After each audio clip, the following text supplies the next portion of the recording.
Hello guys, Kerala വലാറ്റിൻ്റെ പുതിയൊരു വീട്ടിലേക്ക് എല്ലാവർക്കും സ്വാഗതം. കൊല്ലൂർ മൂകാംബിക വന്ന് സ്റ്റേ ചെയ്യാനും നല്ല മലയാളി ഫുഡൊക്കെ കഴിക്കാൻ പറ്റിയൊരു സ്ഥലം ഞാൻ ഈ വീഡിയോയിൽ ആഡ് ചെയ്തിട്ടുണ്ട്. അവസാനം വരെ കാണുന്നവർക്ക് അത് നമുക്ക് കിട്ടും.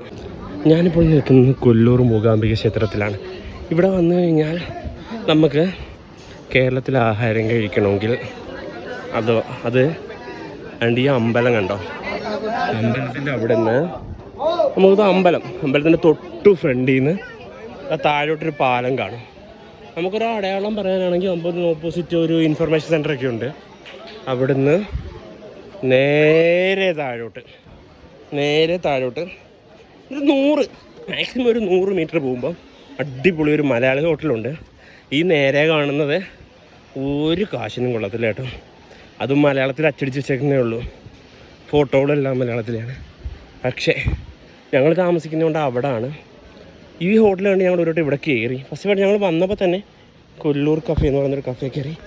തനി മലയാളികളുടെ തന്നെ കഫേയാണത്. ഞങ്ങളിവിടെ ഒരുപാട് കഫേകളിലൊക്കെ പോയി നോക്കും.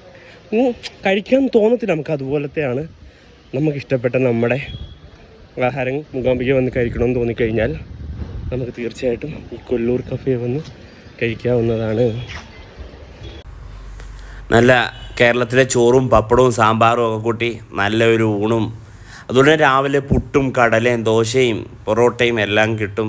വൈകിട്ട് തന്നെ നല്ല ചായയും കടികളും, ഏത്തയ്ക്കാപ്പം, പരിപ്പൂട, അങ്ങനെ മിക്കവാറും ഓരോ ദിവസവും വെറൈറ്റി ഐറ്റംസാണ്. പായസം, നല്ല ഒരു ഊണ് തന്നെയാണ്. പിന്നെ അതുപോലെ തന്നെ ഇവർ തന്നെ ഒരു സ്റ്റേ ചെയ്യാനുള്ള സ്റ്റേ ഹോം കൂടെ വരുന്നുണ്ട് കൊല്ലൂർ എന്ന് പറഞ്ഞാൽ. അത് ഉടനെ തന്നെ വരും. ഞാൻ ഇതിനു മുമ്പ് ഒരു ഷോർട്ട് വീഡിയോ ഇട്ടതിനകത്ത് പറഞ്ഞിട്ടുണ്ടായിരുന്നു, ഞാനൊരു 7-8 വർഷമായിട്ട് ആഗ്രഹിക്കുവാണ് മൂകാംബിക വരണം.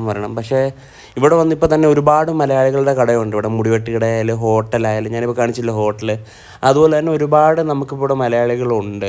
അപ്പോൾ ഞാൻ ഒരുപാട് ആഗ്രഹിച്ചാണ് ഇവിടെ വന്ന്. അപ്പോൾ അവരോട് ഈ കഥ പറയുമ്പോൾ എല്ലാവർക്കും ഈ ഒരു അവസ്ഥ തന്നെയാണെന്നാണ് പറയുന്നത്. അവിടെ ഒന്ന് സെറ്റിലായ ഒരുപാട് പേരുണ്ട്. അപ്പോൾ എല്ലാവർക്കും കേരള വലാറ്റ്മിയുടെ ബൈ.